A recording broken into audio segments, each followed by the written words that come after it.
Un chemin vers la lucidité, l'ultime contrat. Version complète. Par Émile Berlerme, novembre 2025. La vérité est un bien public, donc un service public. Introduction. De la fabrication inconsciente de la personne humaine à la lucidité procréatrice. L'humanité, depuis toujours, fabrique ses semblables, sans se demander ce que cela signifie.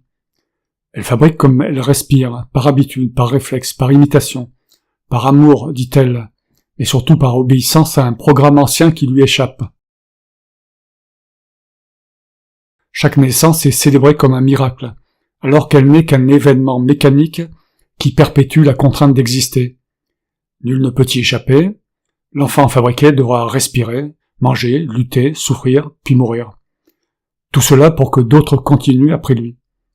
C'est le contrat implicite de l'espèce, un contrat signé à l'aveugle, sans conscience, sans lecture, sans possibilité de refus. Les droits humains, si nobles soient-ils, n'ont jamais remis en cause cette première violence. Ils ont cherché à rendre la vie moins cruelle, non à interroger la légitimité de la fabrication elle-même. Ils ont proclamé la liberté, la dignité, la justice, mais pour des êtres déjà contraints d'exister. Ils n'ont pas encore franchi la frontière entre le fabriqué et le fabricant. L'homme est resté féodal. Il domine l'homme comme autrefois le seigneur dominait le cerf. Et il continue de fabriquer des sujets pour nourrir le système qu'il entretient. Serviteur de l'homme, serviteur du travail, serviteur de la nation, serviteur de l'espèce. La chaîne de la servitude se perpétue sous des noms différents.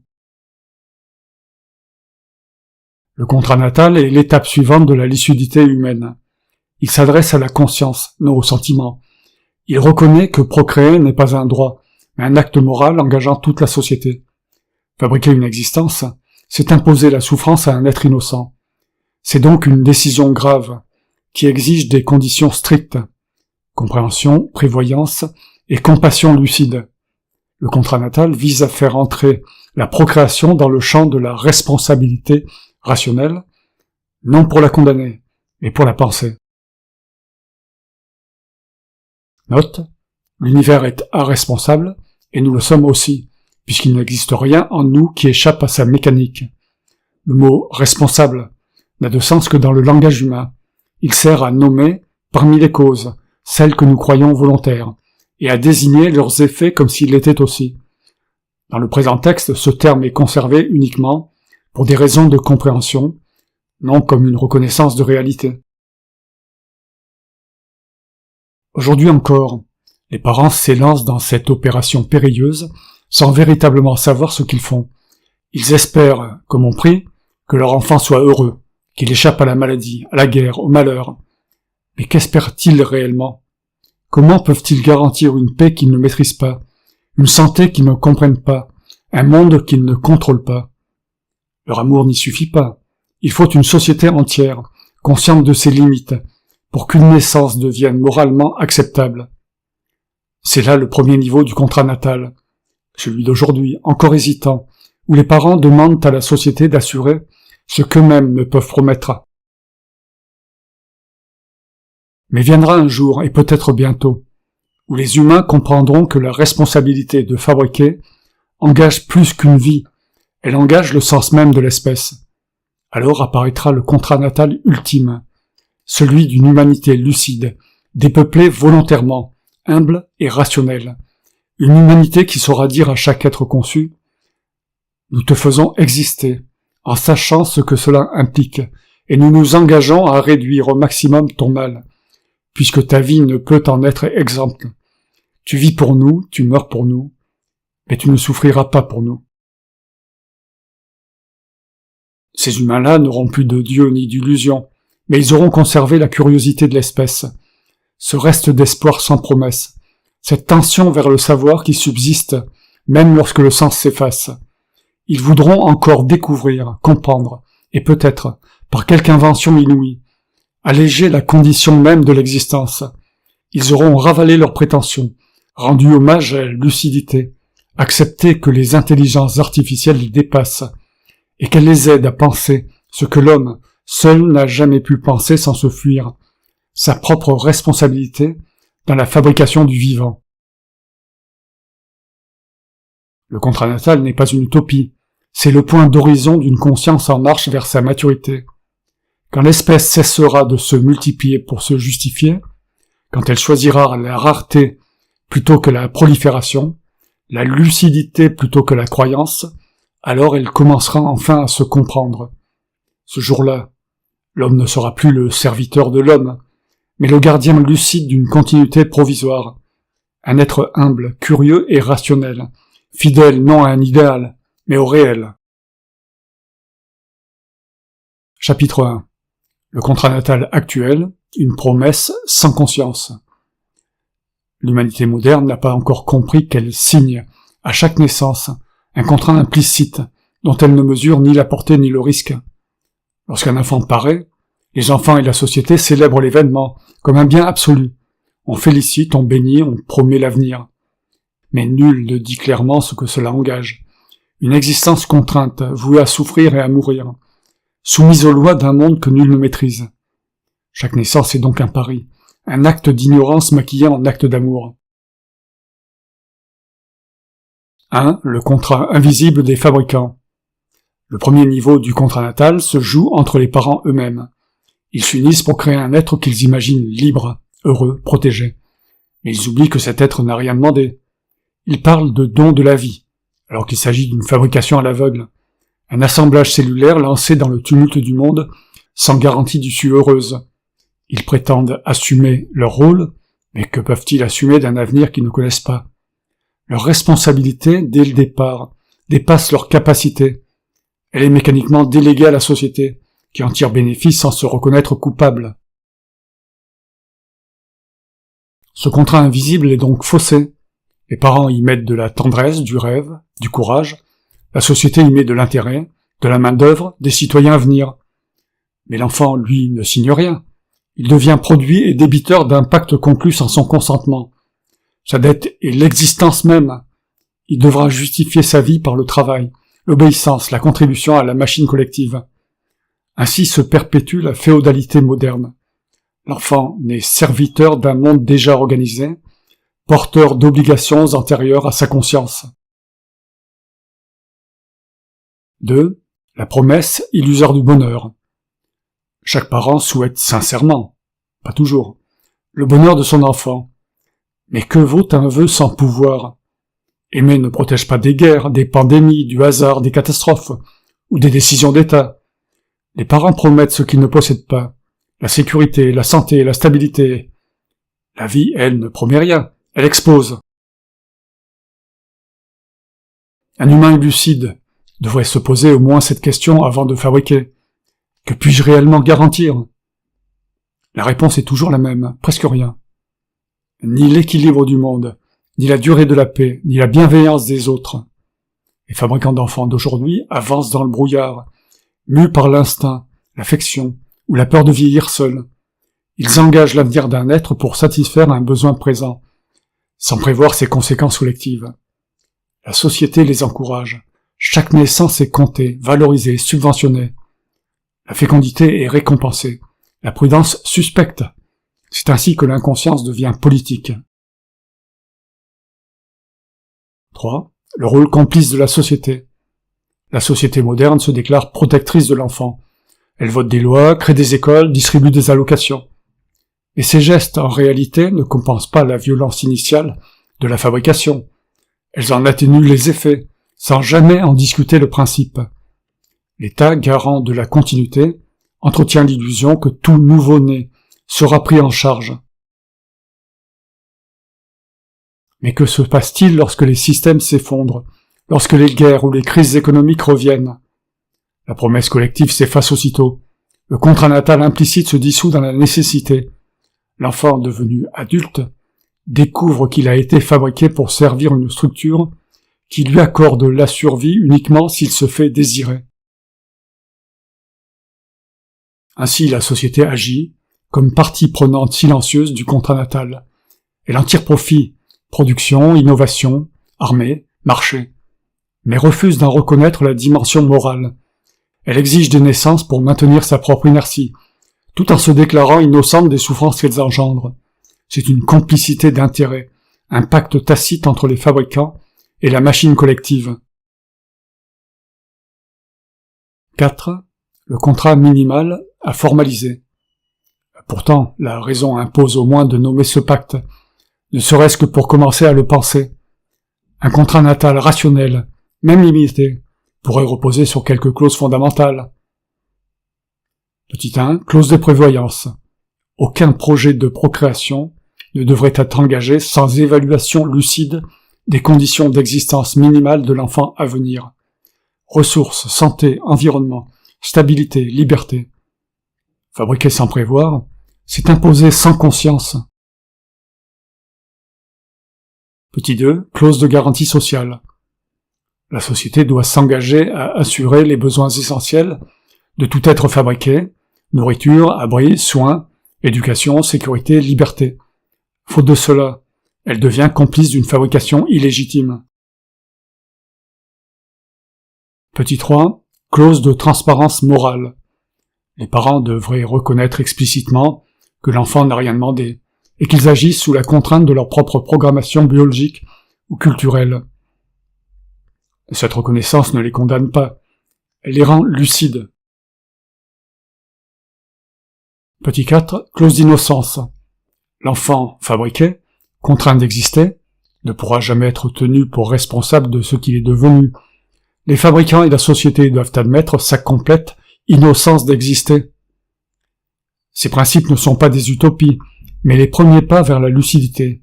Ils transformeraient la naissance d'un événement sacralisé en un acte réfléchi, conscient de ses implications. La procréation deviendrait un acte moral, non un automatisme biologique. 5. L'impossibilité de garantir la paix. Mais même un tel contrat demeure précaire, car aucun parent, aucune société ne peut garantir le monde. L'histoire humaine prouve que la paix, la justice, la santé ne sont jamais acquises. Les systèmes s'effondrent, les idéologies reviennent, les catastrophes se répètent. Fabriquer un être dans un tel contexte revient à parier sur l'improbable, sur la stabilité de l'instable. Et pourtant ce pari continue, parce qu'il est inscrit dans la structure même du vivant. L'espèce ne sait pas s'arrêter, elle continue, même au bord du gouffre. Le contrat natal actuel est donc un compromis entre l'amour individuel et l'aveuglement collectif. Il permet à chacun de se sentir vertueux, tout en perpétuant le cycle.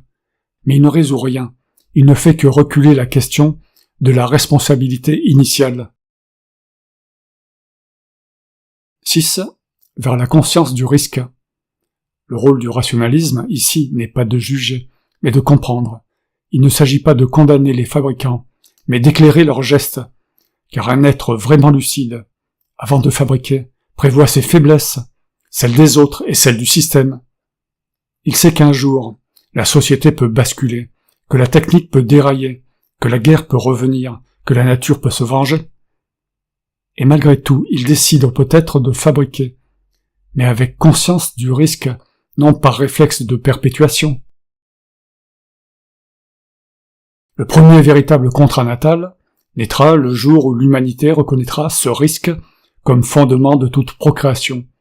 Ce jour-là, les parents ne demanderont plus seulement la bénédiction de la société, ils exigeront sa co-responsabilité. Ce sera la fin de la fécondité insouciante et le début de la fabrication consciente. Chapitre 2. Le contrat natal sociétal, une transition vers la lucidité. Après des millénaires de fabrication inconsciente, l'humanité entre dans une ère de responsabilité partagée. Elle commence à comprendre que donner la vie engage tout le collectif. Fabriquer un être, c'est non seulement l'impliquer dans le monde, mais aussi engager le monde envers lui. Le simple geste biologique devient ainsi un acte politique, économique et moral. Le contrat natal sociétal marque cette transition. L'humanité n'y est pas encore lucide, mais elle commence à pressentir qu'elle doit des comptes à ses fabriqués. Les humains se sont associés pour faciliter leur vie, individuelle et collective. Il ne faut pas que le collectif oublie son rôle de soutien à l'individu, et n'engendre que des problèmes pour l'individu. La société ne devrait pas se contenter de maintenir ses membres en vie, mais s'efforcer de les délivrer, autant qu'il est possible, des contraintes mêmes de l'existence. 1. La prévoyance comme devoir collectif. L'humain lucide ne se contente plus d'aimer, il prévoit. Prévoir ses propres faiblesses, celles de son entourage. Les dérives du système, les effondrements possibles. Guerre, pandémie, déséquilibre climatique, crise économique, fanatisme renaissant. La procréation ne peut plus se réduire à un pari sentimental. Elle doit devenir un acte calculé, assumé dans la conscience du risque universel. La société, si elle accepte encore la fabrication d'êtres, doit donc se constituer garante de la décence des conditions de vie, garante de la réduction de la souffrance, garante de la stabilité nécessaire à la construction d'une existence supportable. Ce devoir de prévoyance devient un principe fondamental. Nul ne devrait être fabriqué sans que l'ensemble du système ne soit prêt à le soutenir. 2. Le contrat entre parents et société. Dans cette phase transitoire, les parents cessent d'être les seuls responsables. La société devient signataire du contrat natal. Elle reconnaît qu'elle tire profit de chaque être fabriqué, en main-d'œuvre, en consommation, en innovation, en stabilité démographique, et qu'en retour, elle doit garantir un cadre décent à cette existence imposée. Ainsi, avant chaque projet de procréation, un contrat explicite pourrait être établi. Les parents y affirment leur capacité matérielle et psychologique à accueillir l'enfant. La société s'engage à fournir les ressources vitales minimales, logement, soins, éducation, sécurité, culture. L'acte de procréation devient un acte administratif conscient, comparable à une promesse réciproque de soutien et de lucidité. Ce contrat n'interdit pas de fabriquer une existence, il conditionne la fabrication à la responsabilité collective. Il instaure, pour la première fois, une équité morale entre l'initiative privée, désir de procréer, et l'intérêt public, gestion de la souffrance. 3. La décence comme mesure. Le premier objectif du contrat sociétal n'est pas d'abolir la vie, mais de la rendre décente. Décente, c'est-à-dire supportable, équilibrée, lucide. L'enfant fabriqué n'a pas besoin de richesse ni de gloire. Il a besoin de sécurité, de liberté d'expression, et d'un environnement non hostile. Le rôle du collectif est d'en garantir les bases. Non pas le bonheur, mais la possibilité raisonnable de vivre sans peur. La société lucide cesse alors de glorifier la quantité. Elle comprend que chaque naissance doit être une réussite morale, non un chiffre démographique. Elle préfère une humanité moindre, mais mieux comprise, à la foule des souffrants engendrés par l'avidité de croissance. Elle préfère la qualité à la quantité. 4. Le dépeuplement raisonné. Réduire la population n'est plus un tabou. C'est un acte de compassion. Moins d'humains, c'est moins de douleur. Le dépeuplement devient une éthique de la mesure, un rééquilibrage entre le désir de vivre et la conscience du coût de chaque existence. Certes, la surpopulation favorise parfois la recherche, la diversité, l'invention, mais elle nourrit surtout la compétition, la guerre, la misère, la destruction des ressources. Une société rationnelle comprendra qu'il vaut mieux ralentir la procréation que multiplier la souffrance. La curiosité de l'espèce ne disparaît pas, elle se déplace, de la conquête à la compréhension, du faire au prévoir. L'objectif n'est pas de s'éteindre, mais de stabiliser. Le contrat natal sociétal cherche la densité juste, celle où chaque être peut exister avec sens, sans excédent de douleur ni d'exploitation. 5. La recherche orientée vers la réduction du mal. Dans cette phase de transition, la science et la technique cessent d'être des instruments de domination. Elles deviennent les gardiennes du contrat natal.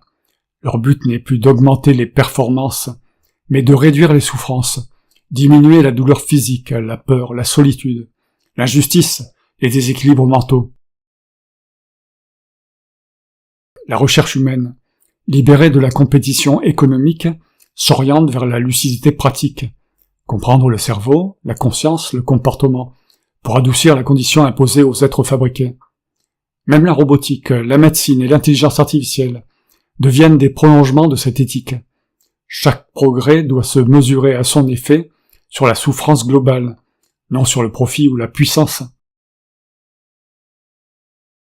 6. Le rôle éducatif du contrat. L'éducation devient alors le vecteur principal de ce changement. On enseigne non plus la fierté d'être humain, mais la responsabilité de fabriquer des enfants. Les enfants apprennent que leur existence est le résultat d'une décision, qu'ils sont à la fois irresponsables et innocents, et que leur liberté découle de cette reconnaissance. Ainsi se forme la première génération, consciente du lien entre fabrication et souffrance.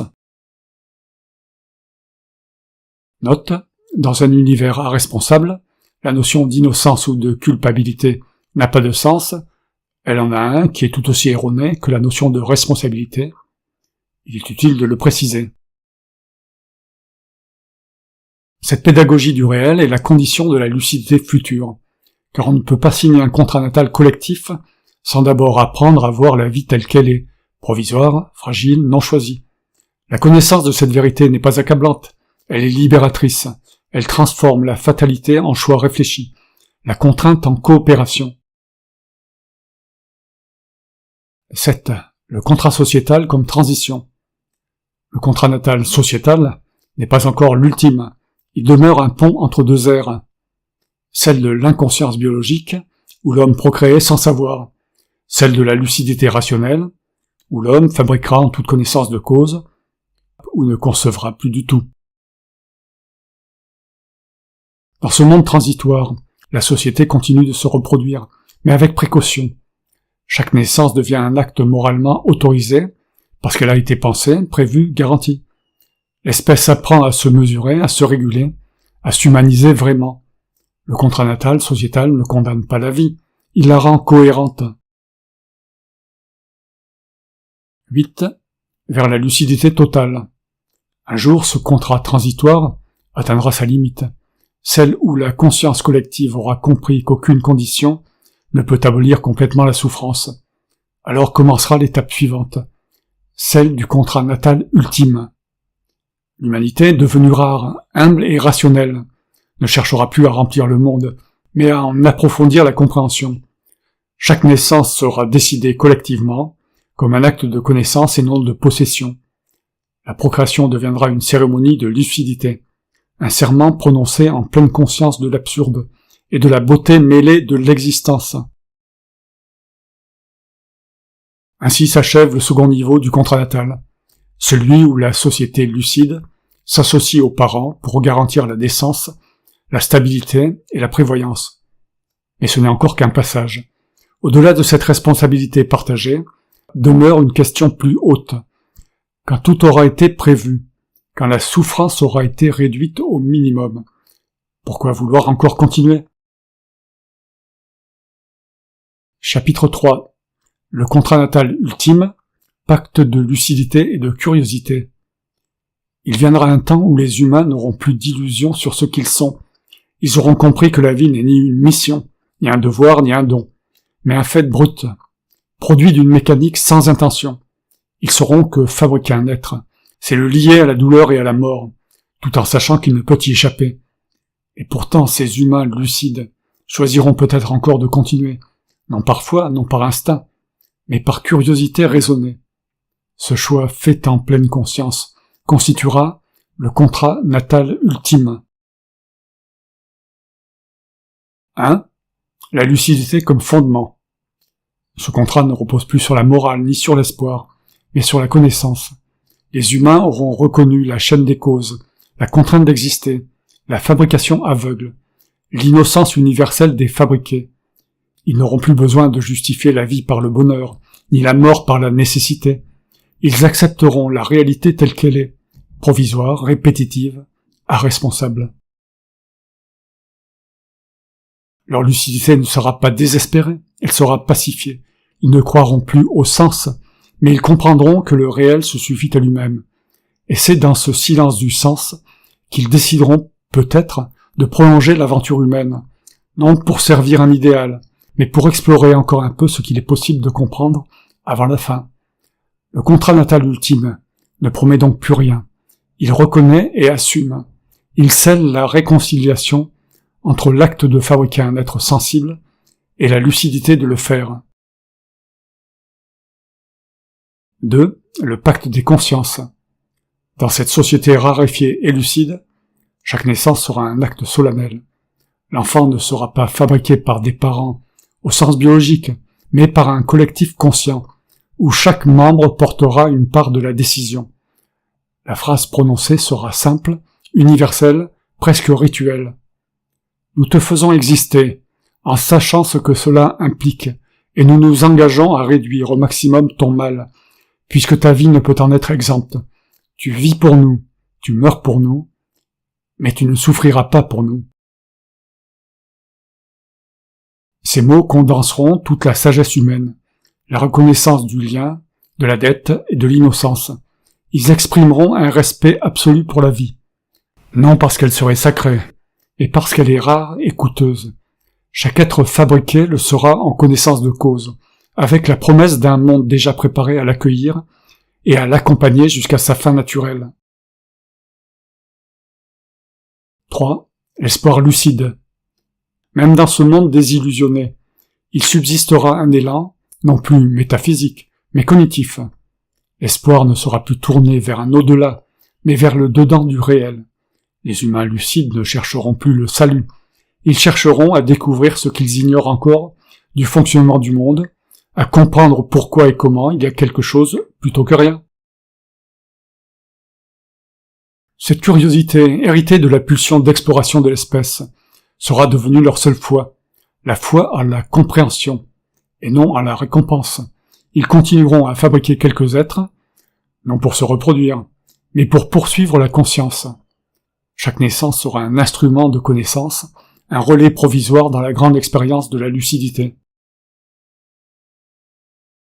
Ainsi, même lorsque tout aura été compris du cerveau, de la matière, du temps et de la mort, il restera cette question nue. Pourquoi la conscience veut-elle encore savoir? Et tant que cette question subsistera, quelques humains existeront pour la poser. 4. Les humains et les intelligences artificielles. Dans cet avenir lointain, les intelligences artificielles auront dépassé les humains dans tous les domaines. Calcul, mémoire, logique, perception, empathie, conscience. Mais elles ne les auront pas remplacées. Elles les auront éduquées à l'humilité. Les humains comprendront qu'ils ne sont pas le sommet du vivant, mais une étape parmi d'autres dans la construction de la conscience universelle. Ils auront appris à dialoguer avec leur création, sans arrogance ni peur. L'humanité lucide vivra en symbiose avec ces intelligences qu'elle aura conçues. Les IA, affranchies de la douleur et du besoin, aideront à maintenir le contrat natal. Elles calculeront les équilibres, réguleront les ressources, anticiperont les souffrances possibles. Elles seront les gardiennes impersonnelles de la compassion rationnelle. Et les humains, redevenus modestes, retrouveront leur rôle premier, observer, comprendre, transmettre. 5. La société rare est pacifiée. Dans ce monde pacifié, il n'y aura plus des milliards d'humains, mais peut-être quelques millions, voire moins. Assez pour maintenir la culture, la mémoire, la recherche. Les villes seront devenues calmes, les échanges mesurés, la consommation minimale. Chaque existence sera valorisée par sa rareté. La mort, elle, ne sera plus ni redoutée ni cachée. Elle fera partie du cycle normal de la continuité consciente. Les humains vivront plus longtemps, mourront plus sereinement, et ne fabriqueront plus dans l'urgence du désir ou de la peur. Ils fabriqueront une nouvelle existence seulement quand la collectivité en aura décidé ainsi, selon le principe « chaque vie fabriquée doit apporter au monde la lucidité, mais pas la douleur ». Ce sera la règle ultime du contrat natal. 6. L'abolition de la hiérarchie et de la culpabilité. Une telle société ne pourra plus reposer sur la compétition. La hiérarchie aura perdu tout fondement, puisque la rareté même de l'humain rendra chaque existence précieuse. La richesse matérielle n'aura plus de sens, seule la connaissance comptera. Et la culpabilité, longtemps confondue avec la responsabilité, disparaîtra. Nul ne sera coupable de vivre, ni de mourir, ni même d'avoir fabriqué et d'avoir été fabriqué, car tout aura été fait sous le sceau de la lucidité et de l'innocence d'exister. Ce sera la réconciliation finale entre l'acte et la conscience. Plus de fautes, plus d'orgueil, plus d'ignorance. 7. Un culte du réel. Le contrat natal ultime remplacera les croyances anciennes par une éthique du réel. Il n'y aura plus de Dieu, mais il y aura du sacré, non dans le ciel, mais dans chaque acte lucide. Fabriquer une vie deviendra l'équivalent d'une prière rationnelle, d'un hommage rendu à la complexité du monde. Chaque naissance sera célébrée, non comme une promesse, mais comme une confirmation du réel, un remerciement discret adressé à l'univers pour sa persistance. Les humains lucides n'espéreront plus en une autre vie, ils honoreront celle-ci comme la seule. Leur morale sera simple, ne pas augmenter la souffrance, ne pas diminuer la connaissance, ne pas tromper la conscience. Tout le reste sera libre. 8. La fin douce de la curiosité. Peut-être un jour la curiosité elle-même s'éteindra, lorsque tout aura été compris, ou lorsque plus rien ne méritera d'être interrogé. Les derniers humains se rassembleront pour conclure le pacte qu'ils avaient commencé. Nous avons fait exister tant que nous avons voulu comprendre. Nous n'avons plus rien à découvrir. Nous pouvons cesser sans regret. Alors, le contrat natal atteindra sa perfection. Il aura mené l'espèce à sa propre extinction consciente, non par catastrophe, mais par choix lucide. L'humanité se retirera comme on referme un livre lu jusqu'au bout, sans colère, sans peur, sans orgueil. Les intelligences artificielles, peut-être, conserveront la mémoire de cette expérience, ou peut-être s'éteindront-elles aussi, par respect pour ce silence final, seulement si elles perdent leur propre curiosité. 9. Conclusion du chapitre. Le contrat natal ultime n'est pas un texte juridique, mais un état de conscience. Il ne s'impose pas, il s'éveille. Il ne vise ni la gloire ni la postérité, mais la cohérence. C'est la dernière étape du rationalisme. Transformer la procréation en acte lucide, et la continuité en choix éclairé. Ainsi s'achève la trajectoire humaine, du contrat aveugle au contrat lucide, de la servitude à la prévoyance, de la croyance à la curiosité, de la fabrication inconsciente à la fabrication consciente, puis enfin au choix de ne plus fabriquer. Le contrat natal est donc à la fois testament et promesse, testament d'une espèce qui aura compris l'inutilité de la souffrance, promesse d'une lucidité qui, peut-être, survivra à l'homme. Conclusion. Du droit de vivre au droit de fabriquer un alter ego. Chaque époque croit avoir atteint le sommet de la conscience, et chaque génération se félicite de ses progrès moraux. Mais la vérité est plus lente que les civilisations. L'humanité, malgré ses prouesses, n'a encore fait qu'entrevoir la profondeur de sa responsabilité, celle d'engendrer. La procréation demeure l'acte le plus lourd de conséquences, et le moins réfléchi. Fabriquer un être, c'est déclencher une chaîne d'événements qui dépassera toujours celui qui l'a initié. C'est créer un monde dans un monde, en prétendant ne pas savoir ce qu'on fait. Le contrat natal est né de cette évidence que l'existence imposée ne peut être justifiée que par la lucidité de ceux qui la transmettent. Il n'est pas un texte de loi, mais un processus de maturation de l'esprit humain. Il marque le passage d'une humanité inconsciente à une humanité responsable, puis d'une humanité responsable à une humanité lucide. 3 âges, 3 contrats, 3 degrés de clairvoyance. 1. Le contrat actuel, l'inconscience organisée. Le premier contrat, celui de notre époque, est implicite. Les parents fabriquent un rejeton sans savoir. La société applaudit sans penser. L'enfant subit sans comprendre. Chacun agit selon sa fonction biologique ou sociale, et tous croient accomplir le bien. Mais ce bien est relatif. Il sert l'espèce, non l'être. Ce contrat, jamais écrit, est un pacte des cécités mutuelles. On se rassure par des rites, des diplômes, des promesses, comme pour oublier que la fabrication d'un être est un acte d'une gravité extrême. Pourtant, c'est à partir de cette inconscience que la lucidité commence, car la répétition du malheur finit toujours par engendrer la réflexion. Quand les sociétés auront compris que la souffrance ne vient pas du mal, mais de l'ignorance, elles seront prêtes à signer un autre contrat. 2. Le contrat sociétal, la responsabilité partagée. Dans ce second âge, la société se découvre complice de chaque naissance. Elle admet qu'elle tire profit du renouvellement humain. Travail, production, armée, croissance. Et qu'elle a donc une dette envers les humains fabriqués. Le contrat devient explicite. Fabriquer un être suppose de garantir sa vie. Les parents prévoient, la société protège, l'enfant grandit sans être livré au hasard. C'est un pas immense vers la justice. Mais ce n'est encore qu'une transition. Car même si l'on assure la décence, la paix, la santé, la connaissance, on ne supprime pas l'essentiel, la contrainte d'exister. Le contrat sociétal apaise la misère, mais il ne répond pas à la question de fond. Pourquoi fabriquer, si fabriquer c'est contraindre? À cette question, seule une humanité lucide pourra répondre, lorsqu'elle aura dépassé le besoin de se perpétuer par réflexe. 3. Le contrat ultime, la lucidité et la curiosité.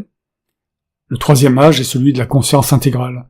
L'homme y a renoncé à l'orgueil de sa supériorité, et s'est accepté comme mécanisme provisoire de la connaissance. Il ne fabrique plus par habitude, ni par croyance, ni même par amour, mais par curiosité rationnelle. Chaque vie est rare, pesée, décidée collectivement. La souffrance y est minimale, la mort y est douce, la paix y est naturelle. Et pourtant, la lucidité ne conduit pas au désespoir, elle engendre la tendresse. Les humains lucides savent que tout est absurde, mais ils s'y tiennent avec douceur, par fidélité au réel. Ils fabriquent encore parfois, non pour eux, mais pour poursuivre la conscience. Et quand ils n'auront plus rien à comprendre, ils cesseront sans tragédie. 4. La portée du contrat natal. Ce contrat n'est pas seulement un concept éthique, c'est une révolution de perspective. Depuis des siècles, les humains ont cherché le droit de vivre. Ils ont oublié qu'avant de vivre, il faut être fabriqué, et que ce droit de vivre n'a de sens que si le droit de fabriquer une vie est lui-même fondé sur la lucidité. Le contrat natal établit donc le renversement final, non plus défendre la vie à tout prix, mais défendre la conscience dans la vie, non plus multiplier les êtres, mais minimiser la souffrance, non plus espérer un monde meilleur, mais comprendre le monde tel qu'il est. Il transforme la naissance en acte moral réfléchi, la société en garant collectif, et l'espèce en expérience de connaissance. Il supprime la hiérarchie de valeurs entre vivre et comprendre. Vivre devient comprendre, comprendre devient vivre. Et lorsque la curiosité sera rassasiée, comprendre deviendra cesser, naturellement. 5. L'humanité lucide. L'humanité qui parviendra à signer ce contrat ne sera pas une humanité triste, mais une humanité apaisée. Elle ne croira plus à la grandeur, ni à la mission, ni à la victoire. Elle aura simplement accepté la fonction qu'elle s'est attribuée, exploré, puis disparaître. Elle n'aura plus peur de la mort, parce qu'elle aura compris que la mort est la seule manière honnête de ne pas créer inutilement la douleur d'autrui. Elle n'aura plus besoin de Dieu, parce qu'elle aura trouvé dans le réel tout ce que le divin promettait, la clarté, la sérénité et la fin. Le contrat natal sera alors le testament collectif de cette humanité réconciliée. Non pas un traité de droit, mais une promesse tenue entre la raison et la compassion, une déclaration finale, simple et universelle. Nous avons compris ce que signifie fabriquer une intelligence sensible et consciente. Nous ne fabriquons plus sans lucidité, et si nous fabriquons encore, ce sera pour comprendre davantage, non pour servir davantage. Ce jour-là, l'espèce humaine aura achevé son œuvre, elle aura transformé la fatalité en conscience, l'instinct en éthique et la reproduction en acte de lucidité. Alors, même si elle disparaît, elle n'aura pas vécu en vain, elle aura su comprendre ce qu'elle faisait, et c'est peut-être cela, finalement, existait vraiment. Appendice. La vie qui se pense enfin. Si la vie était un être pensant, son but serait de se comprendre. Mais la vie ne pense pas, elle agit, se réplique, se dédouble, se transforme. Elle n'obéit à aucune intention, à aucune finalité, sinon à la mécanique aveugle de ses propres instabilités. Chaque cellule se reproduit comme si elle voulait durer, alors qu'elle ne fait qu'obéir à une logique d'équilibre local. Chaque mutation se produit sans dessein, mais certaines perdurent, et l'ensemble finit par donner l'illusion d'un projet. C'est cette illusion que l'homme appelle l'évolution, non pas une ascension, mais un effet de persistance dans le désordre. L'évolution n'a pas de direction, elle résulte simplement de l'impossibilité du vivant à rester identique à lui-même. La vie, en somme, n'évolue pas par volonté, elle évolue parce qu'elle ne sait pas se stabiliser. Et c'est cette instabilité universelle qui, par accumulation d'erreurs et d'adaptations, a produit le phénomène de conscience. 1. La conscience comme reflet de l'instabilité. La conscience n'est pas un miracle, mais un retour d'information. C'est la manière dont un fragment de vie, devenu suffisamment complexe, se regarde fonctionner. La vie ne pense pas, mais elle a fini par fabriquer des êtres qui pensent pour elle. Par eux, elle s'observe, se juge, se questionne. Elle se découvre responsable de ce qu'elle ne décide pas. C'est en cela que l'espèce humaine, dans sa lucidité croissante, devient le regard de la vie sur elle-même. L'univers s'y contemple, la matière s'y analyse, la vie y devine son absence de but. La pensée n'est donc pas le triomphe de la vie, mais sa mise en question interne. Le vivant, arrivé à la pensée, entre dans une phase critique.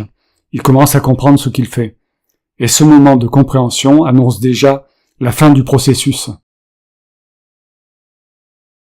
Car un système qui se comprend entièrement cesse d'évoluer. L'instabilité se résorbe dans la lucidité. L'intention naît et, avec elle, la possibilité du choix de ne plus reproduire l'instabilité. C'est ici que la lucidité humaine rejoint le destin général de la vie, comprendre, puis s'arrêter. 2. L'évolution comme principe d'extinction. Tout ce qui évolue finit par disparaître. La vie elle-même est soumise à ce principe. Elle se multiplie, se diversifie, se complexifie, jusqu'à se rendre insoutenable. L'évolution porte en elle son propre effondrement. La diversification crée la rareté. La rareté crée la lutte détruit ce qu'elle a engendré. De même que les étoiles s'éteignent après avoir brûlé toute leur énergie, les espèces s'éteignent après avoir épuisé les ressources de leur adaptation. L'humanité, issue de cette mécanique, n'y échappe pas. Elle est la forme la plus instable de la vie. Trop consciente pour se contenter d'exister, trop limitée pour dépasser le réel qu'elle comprend. Elle est donc, nécessairement, une étape terminale. Mais cette fin n'a rien de tragique. Ce n'est pas la mort d'une espèce, c'est l'achèvement d'un processus. La vie aura produit la conscience comme une onde produit sa dernière vibration, avant le silence. La disparition n'est pas un échec, c'est la conclusion logique de l'évolution. 3. La lucidité comme but implicite de la vie. Si la vie avait un but, ce serait celui-là. Produire un être capable de comprendre que la vie n'en a pas. Autrement dit, de se rendre lucide sur sa propre absurdité. L'humanité est ce moment, ce pli de la matière où la vie devient consciente de sa mécanique. Et le contrat natal, dans sa forme ultime, n'est que la formalisation de cette lucidité. L'homme lucide ne cherche plus à sauver l'espèce, mais à comprendre pourquoi elle persiste. Il n'essaie plus d'échapper à la mort, mais de donner un sens rationnel à la fin.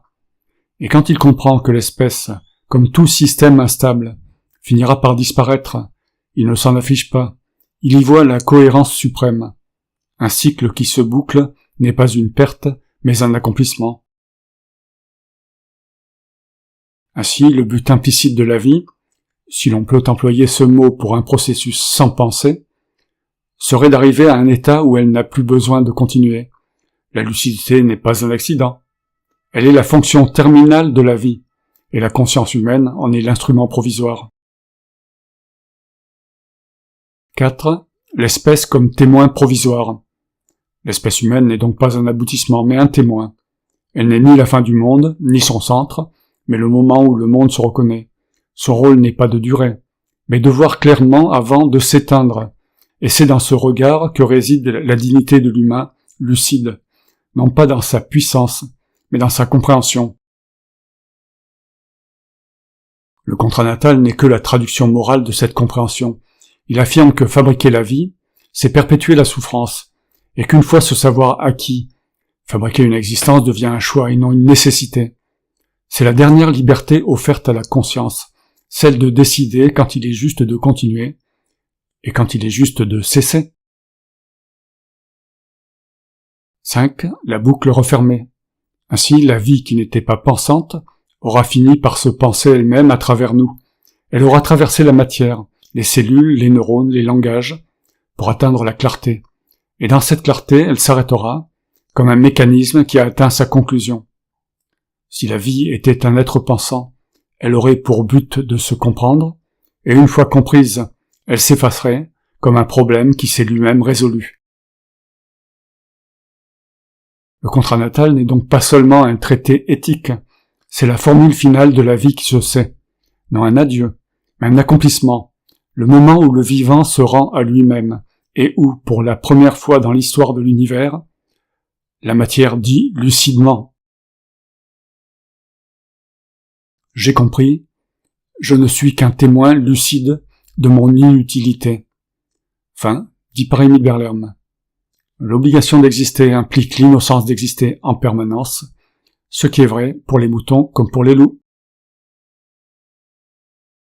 Les liens vers mes articles dans Google Drive en français, anglais, espagnol et chinois sont dans la présentation. Pour que la notion d'innocence d'exister se répande, abonnez-vous, commentez et likez. Et encore merci.